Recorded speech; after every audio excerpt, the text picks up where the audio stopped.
En los rincones más oscuros de la historia del fútbol colombiano se esconden secretos que pocos se atreven a contar. Una época marcada por la gloria en la cancha y el peligro fuera de ella.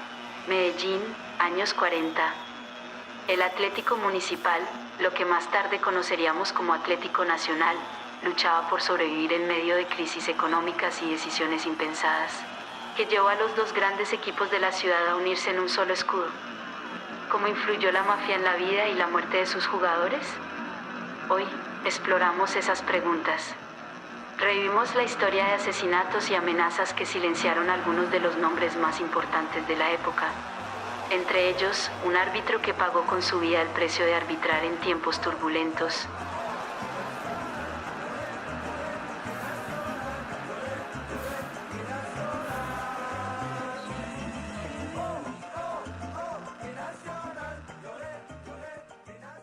Bueno, mira, el fútbol no nace de la nada. Nace en el Reino Unido a finales del siglo XIX, que es un proyecto que se vuelve internacional porque aquí no jugábamos fútbol, aquí no habían partidos de fútbol en la época de los Libertadores, por ejemplo. No, antes de la independencia, no.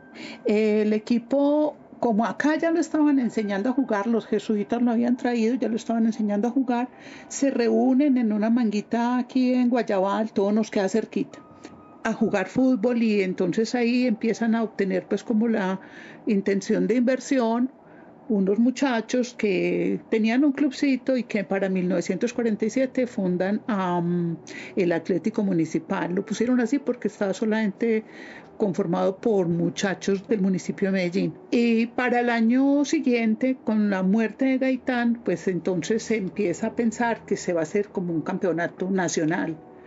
Y casualmente se hace en ese año. Lo hace el 15 de agosto.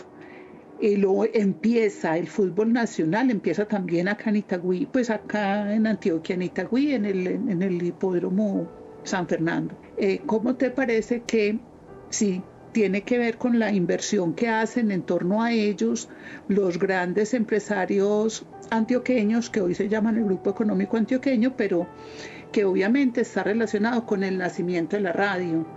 Porque al año siguiente, o sea, en el 1949, ya estaban transmitiendo por la radio los partidos, hípica, novelitas y otras cositas de consumo popular, pero todo esto tiene que ver como con apagar los ánimos populares, como enajenarlos, llenarlos de ruido, quitar como de la memoria de las personas que se está viviendo una época de violencia muy álgida de la historia colombiana, porque no hemos dejado de estar en violencia, pero esa es la violencia con mayúscula después de la muerte de Gaitán.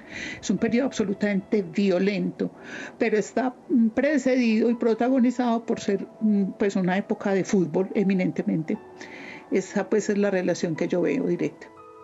Hábleme del inicio del Campeonato Nacional de Fútbol y la relación con el conflicto armado en esa época. Bueno, tiene que ver directamente como con los objetivos de enajenación, precisamente con un momento muy violento en la historia del país, que es pues la muerte de Gaitán, el Bogotazo, y que de ahí en adelante se va a seguir el Frente Nacional. Son unos periodos muy violentos. Sería muy bueno mirar en nuestra historia cómo evoluciona el fútbol en el periodo del Frente Nacional, pues que seguramente sigue, por supuesto, pero que no hace tanto protagonismo.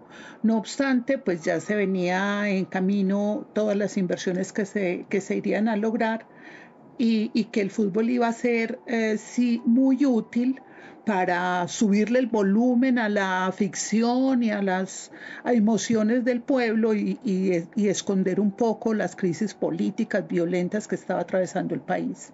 ¿Qué nexos conoce usted entre el narcotráfico y el fútbol?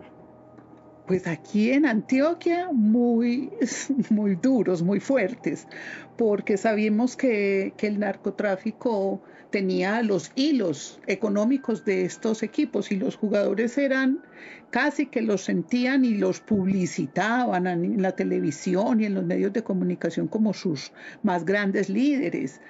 Higuita pues hablando de que su patrón Pablo Escobar, eso no lo olvidará nadie, los Orejuela con el América, bueno, mejor dicho, ha sido muy conocido. Resulta que esto tiene que ver con un proyecto, como lo vengo diciendo, desde el siglo XIX, pero que afianza inmensamente llega a entroncar perfectamente con un modelo de violencia que se está implementando en el país y que, claro, a la mafia se le va a permitir, como llegan a solventar y a solucionarle un problema a los grandes empresarios, que era el problema de la conciencia de clase.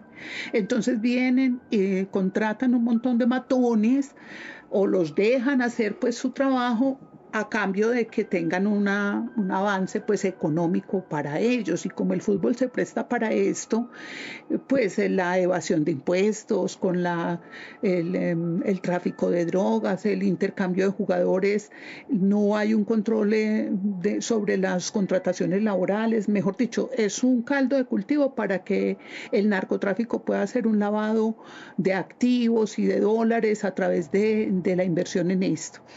De todos modos, pues esto lo van a solventar no solamente los mismos narcotraficantes, sino que los grandes empresarios del fútbol y de los medios de comunicación, como son los empresarios, el GEA por decirlo así, también son socios. Ellos están ahí debajo, detrás, no aparecen tan visibles, pero ellos no van a tenerse que gastar tanto capital en filantropía como tenían que hacerlo desde el principio, o sea, sostener de su propio bolsillo los equipos y demás, sino que se les vuelve un negocio rentable, donde el narcotráfico puede lavar sus dólares, el mismo grupo económico antioqueño puede hacerlo, y se prestan favores mutuos, pues vienen y les matan líderes sindicales, estudiantes y todos los que vengan a molestar con la conciencia social, y por ahí derecho el fútbol les genera unas ganancias impresionantes en cuanto a la enajenación y el desarrollo como de otras actividades culturales que nos alejan precisamente de nuestra realidad. Pues es que las apuestas en el fútbol y esa época se ha oído hablar mucho. Y pues más que todo que había pues como esa abundancia de dinero, pues obviamente.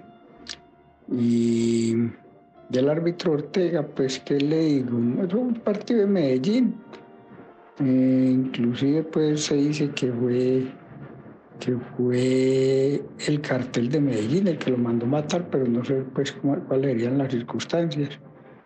Ni eso pues, o al menos yo no he escuchado decir mucho al respecto. De jugadores, pues, no, pues ya después lo de Andrés Escobar, que dicen que fue por apuestas, pero eso parece haber sido, digamos, hechos circunstanciales, un problema ahí una pelea entre borrachos o por mujeres, una cosa de esas. Pero en esa época no, pero sí estaba muy ligado pues con el narcotráfico ese asunto.